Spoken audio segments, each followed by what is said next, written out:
Welcome to Real Herbalism Radio, coming to you live from River Road Studio in Eugene, Oregon. Today's show is going to be brought to you by a bunch of people, but we're going to talk about it in a little different way, not a bunch of ads. So, Sue, you're a really busy person. What do you do when you're not recording Real Herbalism Radio? Well, thank you for asking, Patrick.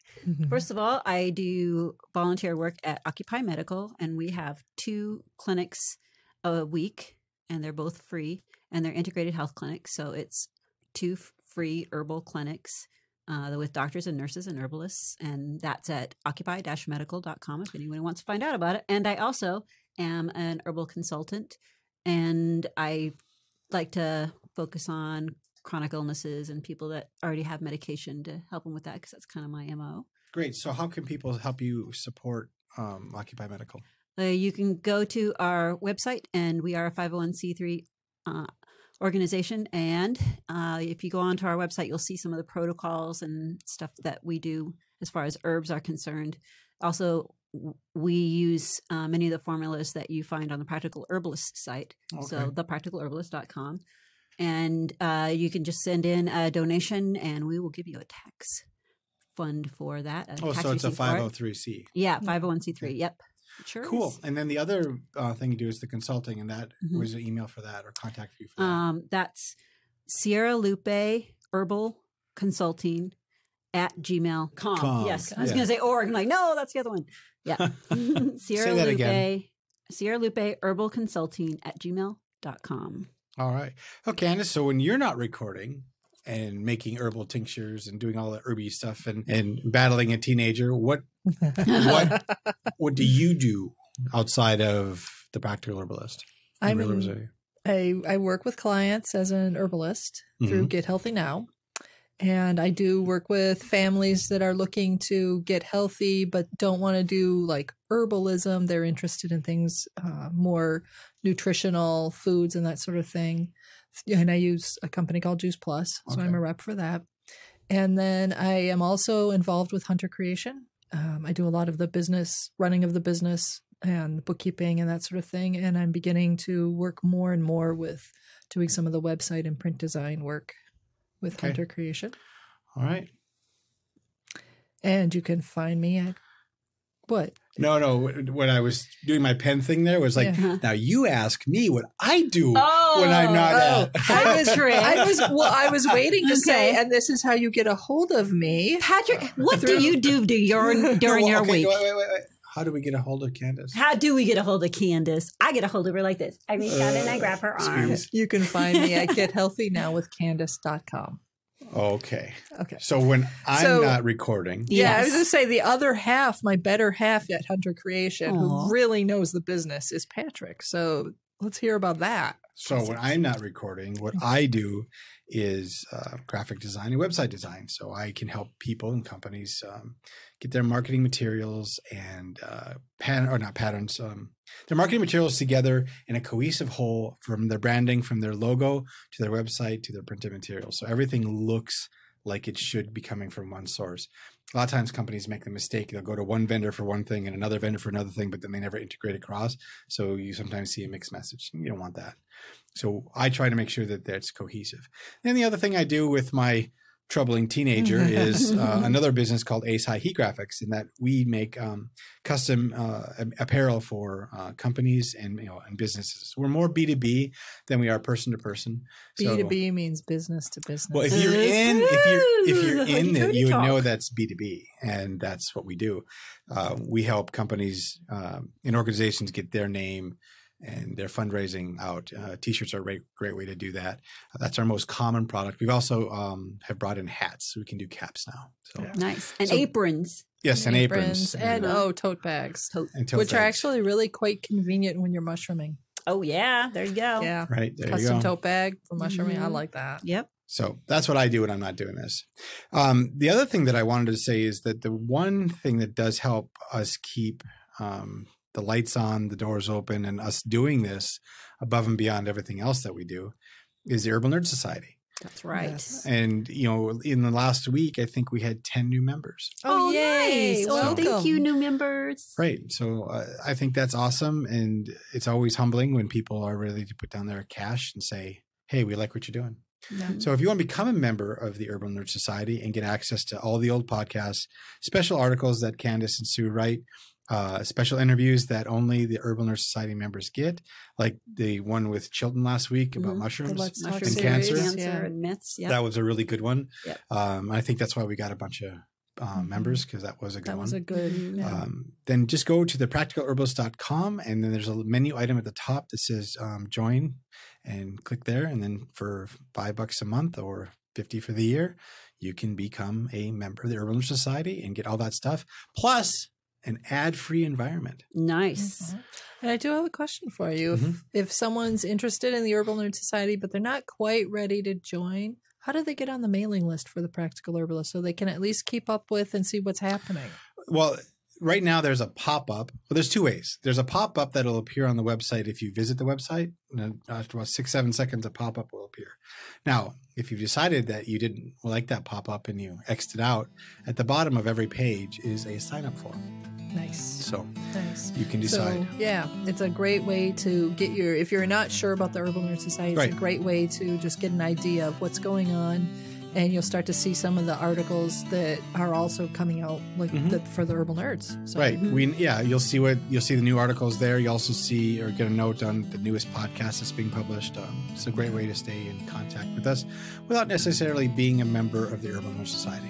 Yep. So. And then when you're ready and you say, oh my God, there has been an awful lot of really cool stuff going to them, you'll be ready. You'll know.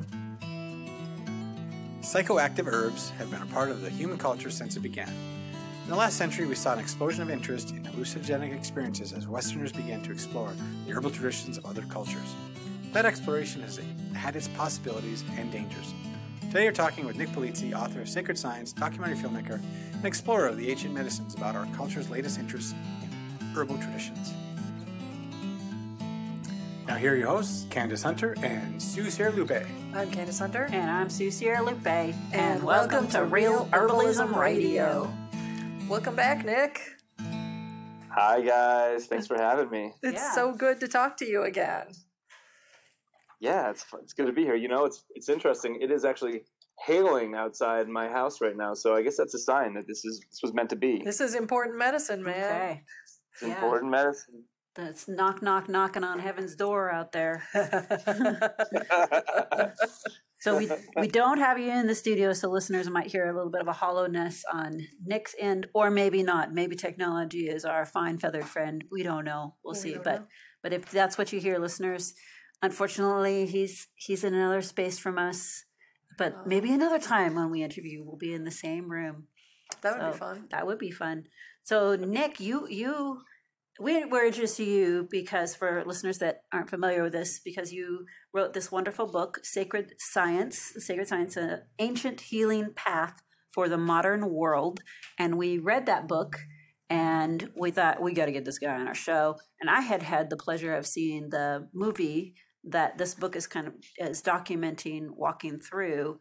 So can you give a really quick version of what happened on that movie, very, very briefly, and then we have got some big questions about the herbs, because we're herbalists. That's our jam. So can you start with just talking a little bit about the book and the movie and that experience first? Sure. So I took 8 people who were really ill from around the world down to the middle of the Amazon rainforest to work with the shamans and the indigenous medicines that are native to that region.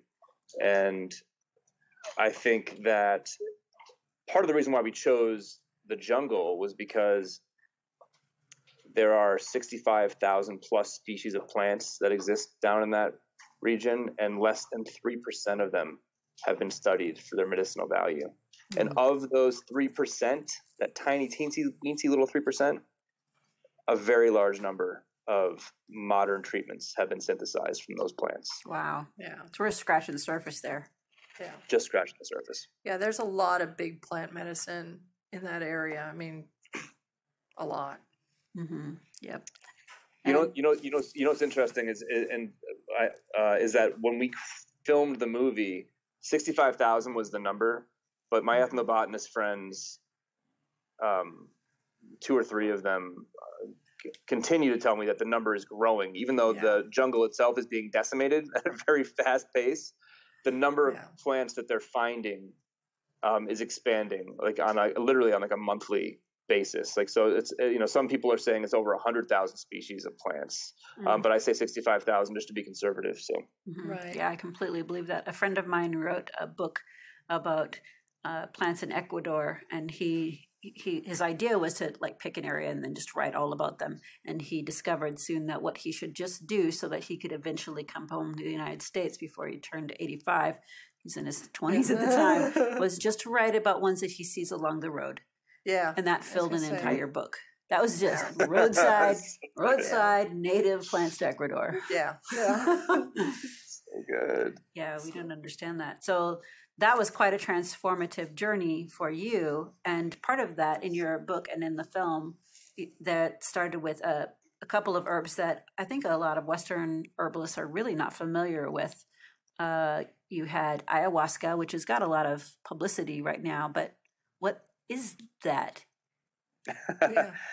Ayahuasca is thought of in the jungle to be the mother of all plants. So ayahuasca is a brew. And the brew consists of a vine called the Banisteriopsis caapi vine, which is also known as ayahuasca. It's like the ayahuasca vine. And another plant called chacruna. And these two plants, when put together, create a very, very powerful sacred brew that induces visions, takes people on these incredible and also sometimes horrifying transformative journeys. And they have a side effect too, don't they? I'm thinking about the nausea. The nausea. Oh yeah. So ayahuasca is actually, though, to be clear, two plants together. Two plants mixed together. Okay. And and I can go off on many tangents here, as we all can, as fans of herbs, but I just want to say real quickly that the miracle, and there's many miracles that are found in native cultures, but the miracle of ayahuasca is that the ayahuasca vine, it grows very, very, very, very, very, very far away from the chacruna plant. Ayahuasca is a vine and chacruna is a leaf, and the leaf is not by any means, it's not like some big rainbow colored leaf that is just yelling at you like an amanita muscara mushroom saying, hey, please pick me.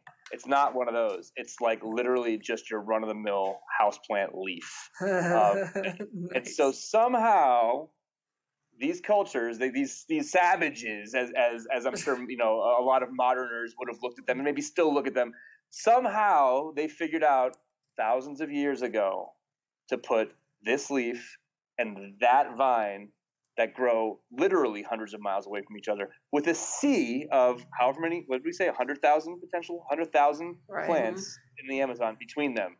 They know exactly how to prepare it in a particular way and drink it in a particular fashion to induce a particular type of healing experience. So that's the miracle of ayahuasca, is that these people who have been and continue to be exploited and marginalized have this deep intelligence that we don't give them any credit for, and have answers, healing answers that we are desperately in need of. Yeah, it's pretty incredible. I mean, ayahuasca it's like a lifetime medicine. Yeah, and I know that in Western medicine, we're definitely familiar, in Western herbal medicine, we're definitely familiar with how you take one plant and you add another plant, and that one plant you added just makes it increases its potency. They work together. It's like for pain control, you have one plant, and when you add another plant, even a small amount, then you've got far more exponential pain control than you had with just that one single plant. Right. So the way that this plant combines is the ayahuasca vine is an MAO inhibitor. It had that is the action that it is performing in this particular circumstance. Mm-hmm. And the chacruna leaf is a DMT rich plant, dimethyltryptamine, and it's usually hallucinogenic. It's hallucinogenic. So DMT, there's a lot of plants that contain DMT. In fact, most green plants have some level of DMT in them. But our bodies we have enzymes in our gut that will digest that DMT, so it never makes its way into our bloodstream. It never crosses the blood-brain barrier, and hence we don't ever experience the effects of DMT and how that can, the DMT is what will create these otherworldly effects. So the vine is a powerful MAO inhibitor, and it allows for the DMT and the chacruna to do its work without being digested. Wow, that's interesting. So that's just like you're putting one in there just so it can break down in the body. You have to have the. And is there more than just these two plants that are different regions? Do they have their own recipes? There's a lot of different brews, and similarly, Chinese medicine is known Regional. for the formula, and regional, and also just known for the formulas, the combinations of wonderful and genius combinations of different plants. That you'll find similar combinations, or at least a similar thought process, I guess, and philosophy down in the Amazon. And so there's the types of the variety of ayahuasca vines do vary. I don't know if there's a number of different varieties of chacruna leaf, but one thing that you will definitely find from region to region is other additional herbs added to the brew. So in the traditions that I work within, there's another power plant that we could spend 2 episodes talking about. And in fact, it's a plant that had extremely beneficial effects on our Parkinson's patient, Nicola. It's called the Toe, Brugmansia grandiflora. Can you spell that, please? Toe is T-O and then the accent mark over the E. So it's in the Brugmansia family, and it's Brugmansia grandiflora is Datura, I believe. This one's Brugmansia savolens. But it's a huge angel trumpet plant. In fact, if you live in the West Coast, you see Toe. I don't know how it was brought over here. Maybe it was brought over here by the Spanish, or brought up from the Spanish. But it's these plants that have, they're trees that have these hanging big white flowers that open up at night. It's the angel trumpet. It's the Toe plant. It's a relative of Datura, which a lot of people know of as being very psychoactive. If you've read any Carlos Castaneda novels, you're familiar with Datura. But this is something that is also sometimes added to ayahuasca. It's native to the Amazon rainforest, and so sometimes there'll be a couple leaves thrown in to kind of add a particular effect to the brew. Wow. Mapacho, which is Amazonian tobacco. Sometimes you'll have some mapacho thrown into the brew. Tobacco is something that we don't really think about it as this, but it's a highly purgative plant, and you guys, I'm sure, this. So I mean, ayahuasca is thought of. It's also commonly called down there la purga, like the purge. A big effect of it. I wouldn't even call it a side effect because it's really one of the main effects. Is that you vomit, you vomit out of every possible. Sometimes you don't vomit at all. Sometimes you vomit a little bit. Sometimes you vomit out of every possible place that you could excrete something from. Sometimes tobacco, Amazonian tobacco, will be thrown in there, and there's a variety of other ones. Chirisanango, which is an incredible herb. We can talk about Amazonian herbs forever, but there's different herbs that will be thrown into the brew depending on where you are. Sometimes it really is just the Banisteriopsis caapi vine, and then the chacruna leaf, which are the ayahuasca vine and the chacruna leaf. Sometimes you'll get just that's it. That and water, brew it, and then it's prepared in a certain way, and then it's drunk. But I think that something that we're encountering here in the Western culture is this. It's turned into a fad. Yeah. It's this thing in like the cosmonaut psychedelic culture now, where people want to try it and go on a joyride. And for most people who try it, I'm sure they get a rude awakening upon their first dose, that this is not something like LSD. This is not something like even psilocybin mushrooms, which I have a great respect for. It's not something like that. It's not something that you can take and then interact with your everyday reality, or in some cases, it's not something that you can take and even remember who you are and what you are during the climax of it. It's intended to dissolve everything that you think you are, so that all that is left is your soul essence. All that is left is the truth of who you are and how you came into this world, the energy of who of what's going on inside you. That's all that's left, and it's meant to dissolve all that stuff. And while that seems kind of like a desirable, like, oh, let it all melt away so I can really understand the real me, the reality of this, when it happens, when it happens in earnest, it is horrifying. It is something that requires care. It requires someone to be there and hold space for you and take care of you if needs be, because we have so much illusion, and we're operating on so many false paradigms, and we live in such and I'm sorry I'm on a soapbox here saying all this stuff, but this is what I truly believe. We have so many blocks. We're trained to turn a blind eye to the things that are really preventing us, to our deepest fears, that when you take a plant that is meant to show you those things as it's removing them, it can be slightly traumatic if it's not done in the right situation. So we see this thing happening up here in the United States and all the way across the northern hemisphere. You can find ayahuasca anywhere now. I mean, it's crazy. You can be in Morocco, you could find ayahuasca. You can find an ayahuasca ceremony. Yeah. Like it's being done everywhere. And it's an interesting debacle, because some people would say, hey, the world needs this medicine. This medicine is there to wake us up, and this is ayahuasca's. This is grandmother's ayahuasca's.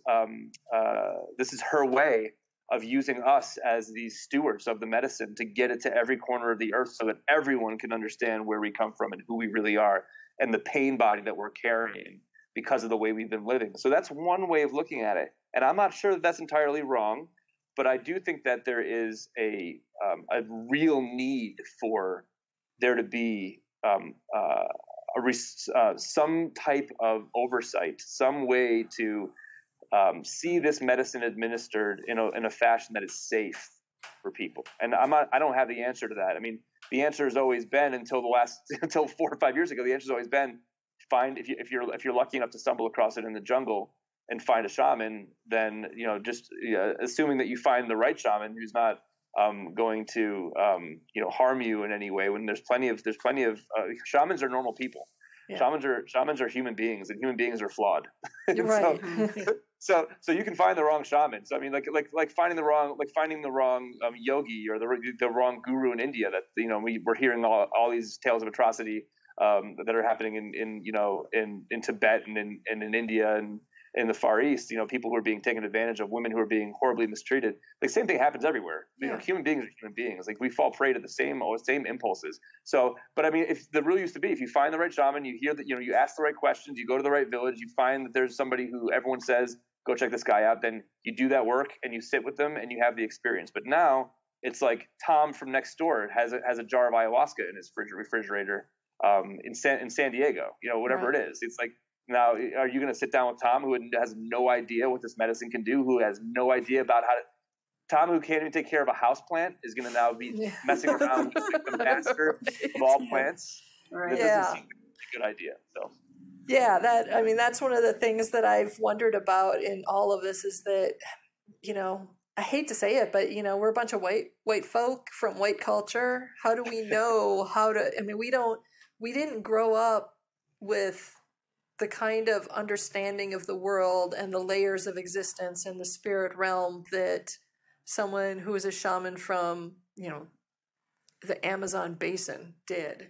Yeah. So the shaman knows how to set the space, so knows how to lock the doors, as it were, to make sure the ceremony is safe, to make sure that, you don't have some random crack dealer walking in.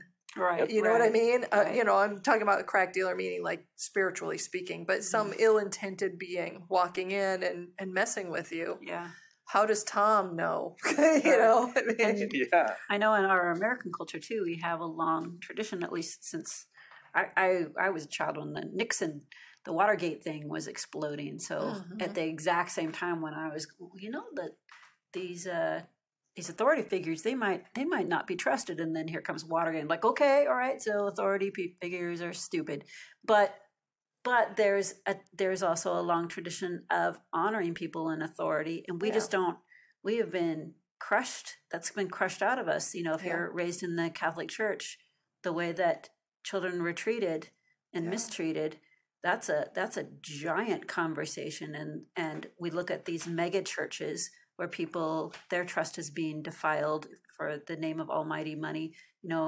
Money, capitalism is a really bad mix with religion or authority or anything else. So of course we're running to other countries and other cultures to try to find a place where there's someone that we can trust, that there is an authority that we can trust that will walk us through the trauma of, working through these traumas supposedly makes us a better person.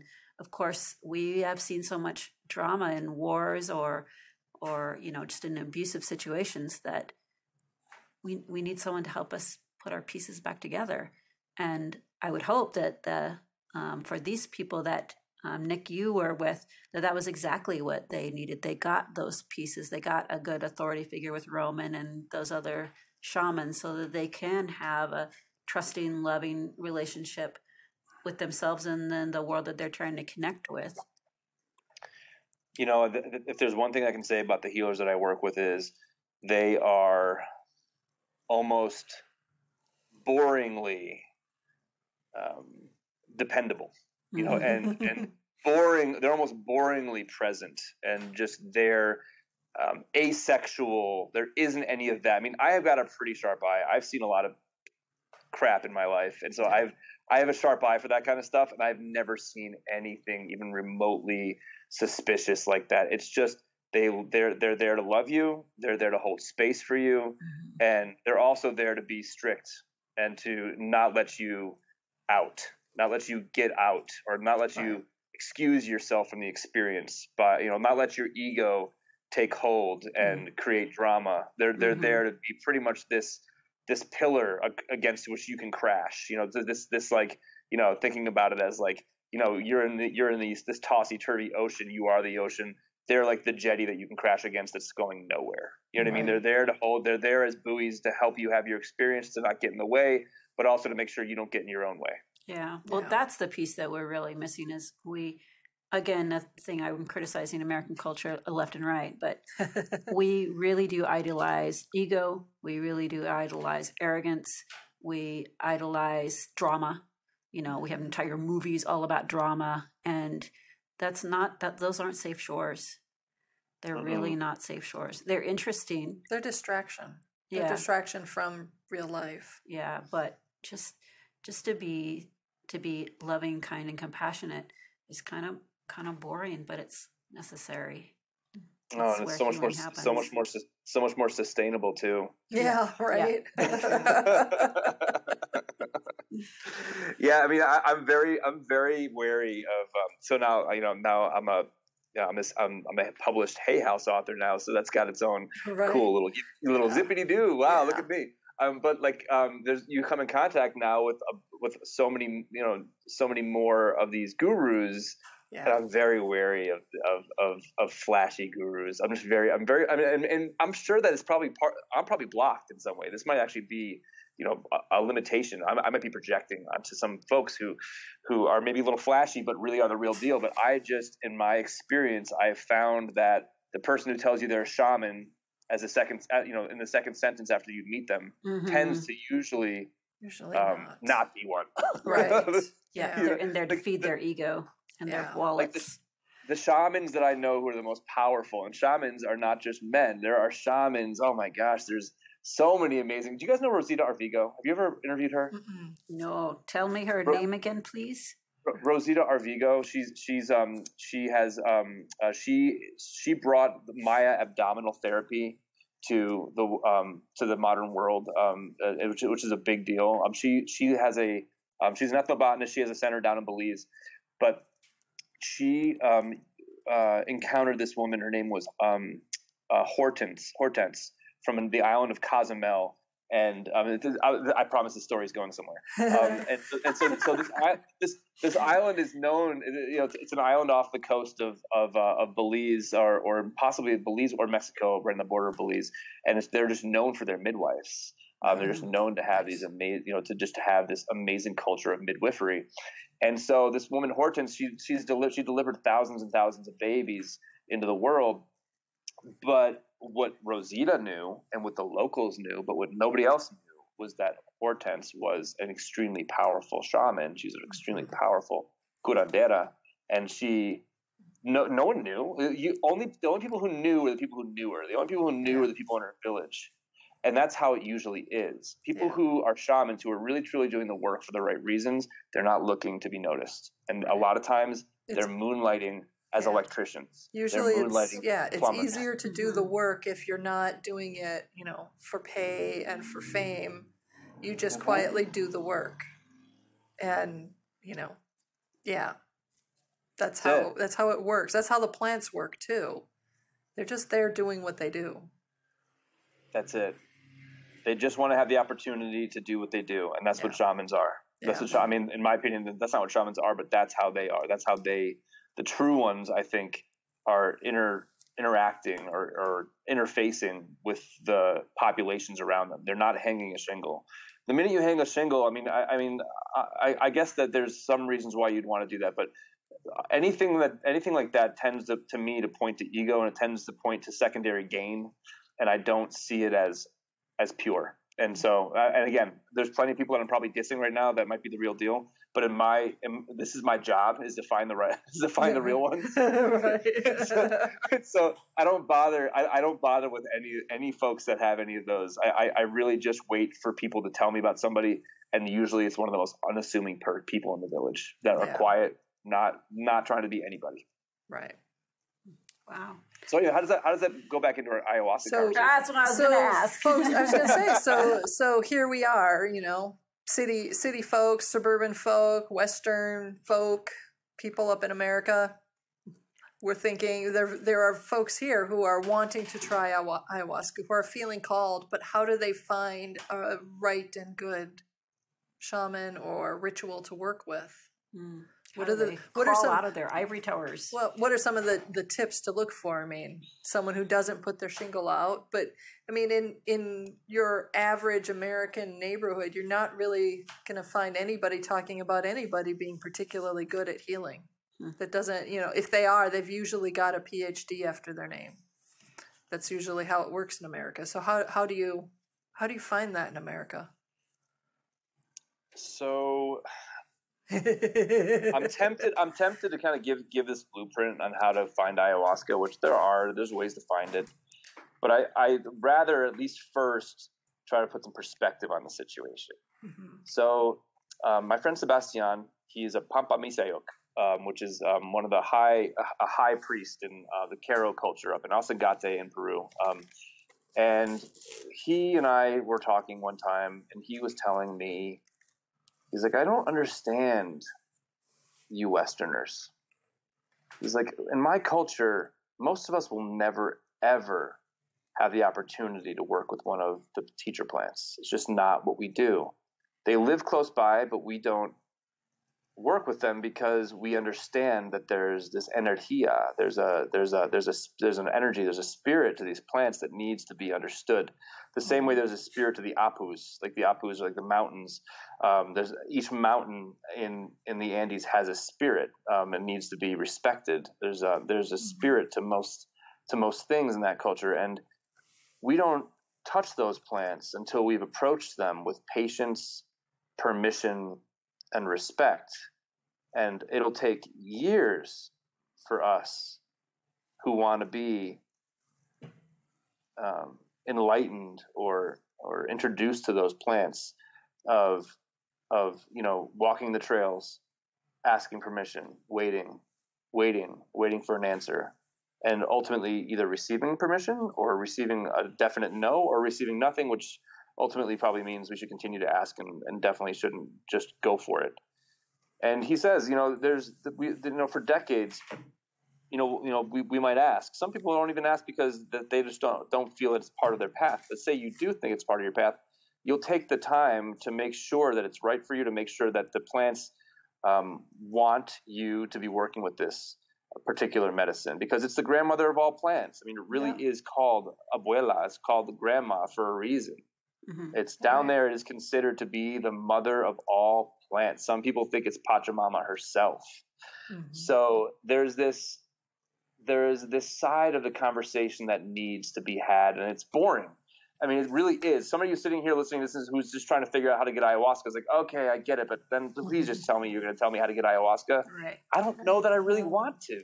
Yeah. Because the reality is there's a culture here who's been respecting this plant, who's been preserving this plant for thousands of years, and most people in this culture don't even mess with it because they know it's such a sacred plant that only the masters, only people who've been given permission are the ones that use it. If you go down and talk to a true shaman in the jungle, they'll tell you that until very recently, the only people who would ever take the plant were shamans. The patients would never take it. The patients would come to the shaman and tell the shaman, hey, I'm sick with such and such. And the shaman would do a ceremony. He would take the plant. She would take the plant and journey and find out what the answer was. And a lot of times it's amazing. We could spend an hour talking about this too, but a lot of times with it'll give you jungle vision. The ayahuasca plant will literally help you triangulate on the one plant that's maybe a mile or 2 miles away from you that you've never experienced before, but it'll tell you the plant to pick for your patient, how to prepare it, and all that stuff. And that is what they would use it for. And only in certain situations, when there was something that would be directly affected, could be directly affected positively by the ayahuasca combination of ayahuasca and chacruna, would a patient every once in a while be given the plant to drink. But it's this weird myth that ayahuasca is this thing that everyone's supposed to drink. It's something that only shamans usually drink, and only now, because of ayahuasca tourism, is it become this thing that is being offered to everybody and their mother when they come down to Peru, they come down to Brazil, when they go down to Ecuador or Colombia. Yeah, so it sounds like it's kind of like what happened with cannabis, where it is a sacred plant and it's been turned into, or is being turned into, a recreational plant. Yeah. People want to have an Amazon coupon code so they can order some enlightenment shipped to them in the comfort of their couch. That's it. And it's also like a Tough Mudder or like a Spartan race where people just want to do it so they can tell other people they did it. Oh, you haven't done ayahuasca? Oh my God, I took it. Wow, it was crazy. Wow, I can't believe it. I survived. It's something that I think, so in answer to your question, the people who are listening who want to take it, I would first ask yourself why. Yeah. Why do you want to take it? What are you actually looking for? Because this is property. This is something that belongs to another culture, and it's being just slowly but surely stripped away from them and turned into a commodity. Right. And there's something very dangerous about that. Yeah. And I'm not saying that you shouldn't seek it out, but I think that if you are seeking it out, the way that you'd seek it out is you'd go down and start understanding the culture that it comes from.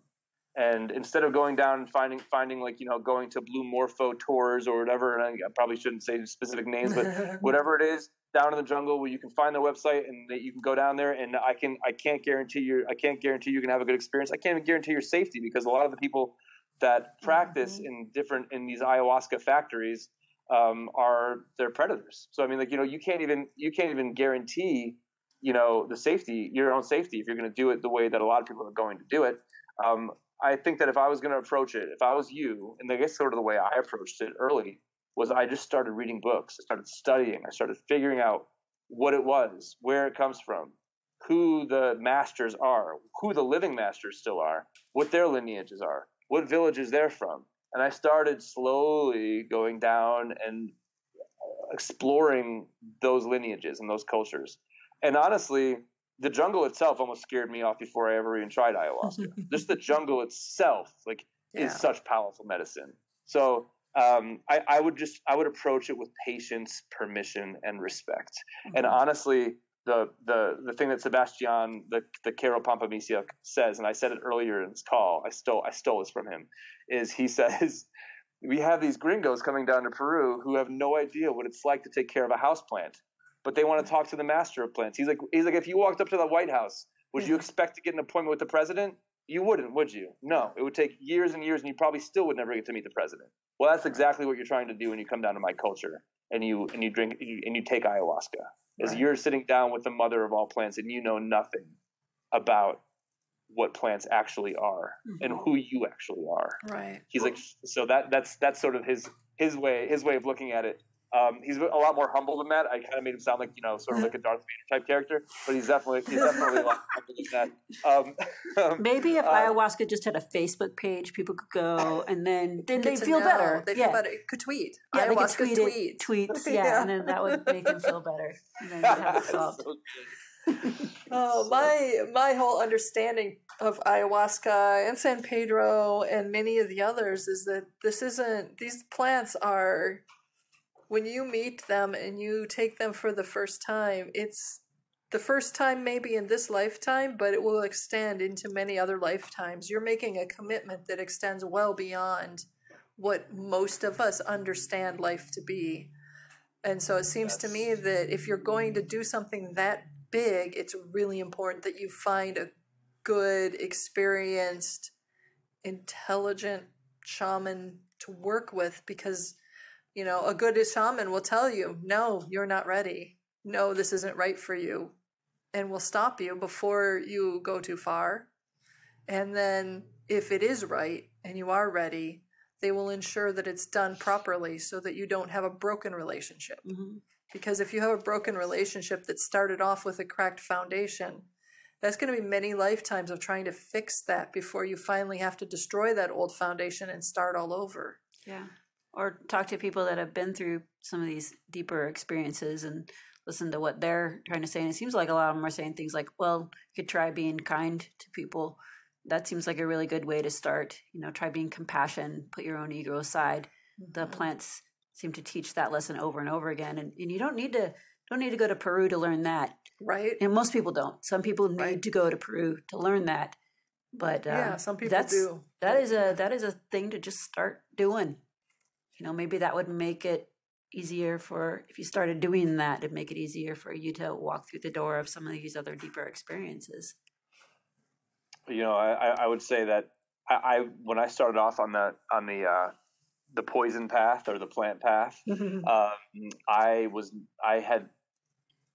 knew what Buddhism was. I had never embraced it as my thing. Mm-hmm. But the longer that as I've been working with these ceremonies, and not just plant medicine ceremonies, but sweat lodges too, and vision quests and temescals and different types of fasting, where it's almost the way I envision true ceremonial rites of passage is, it seems the commonality they all have is it seems like it's planned intensity.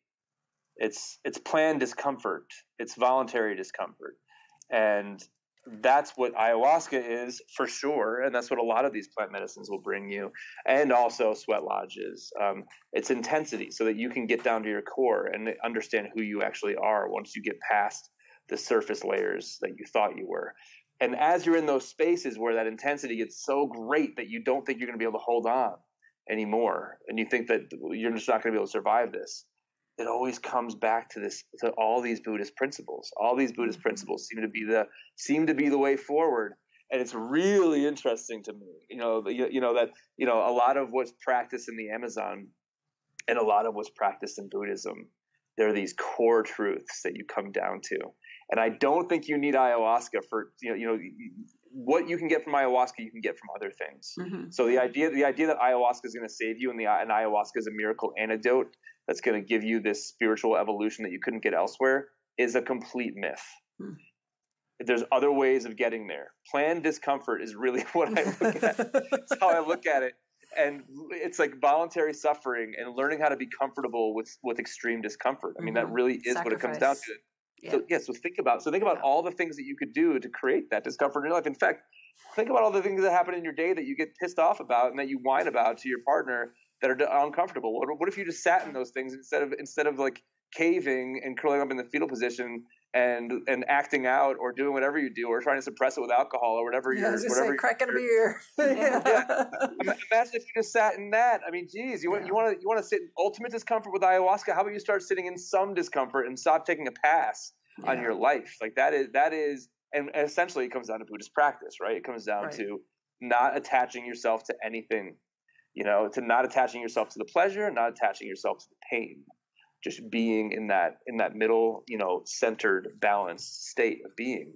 And that's the only way you ever make it through an ayahuasca ceremony. That's the only way you ever make it through a serious sweat lodge, which I've sat in some, and it's one of the on job hazards, or the work hazards of my profession is you get invited to these things and people want to show you the ultimate experience, and so you're sitting in these places, and it's like the only thing that it comes down to really is being comfortable with discomfort, understanding who you actually are, and that you're more than this physical body, and just committing to discipline and the practices that'll help you fully embody that. And it's not ayahuasca specific. So if you think that this is the magic pill, it's not. If you're going to go down and take ayahuasca, but you have a hard time, going through life, not yelling at your child and acting out and cracking a beer at 6 o'clock in the evening, like, why don't you start with that? That is probably the first place to start. Get your life right, then seek out ayahuasca.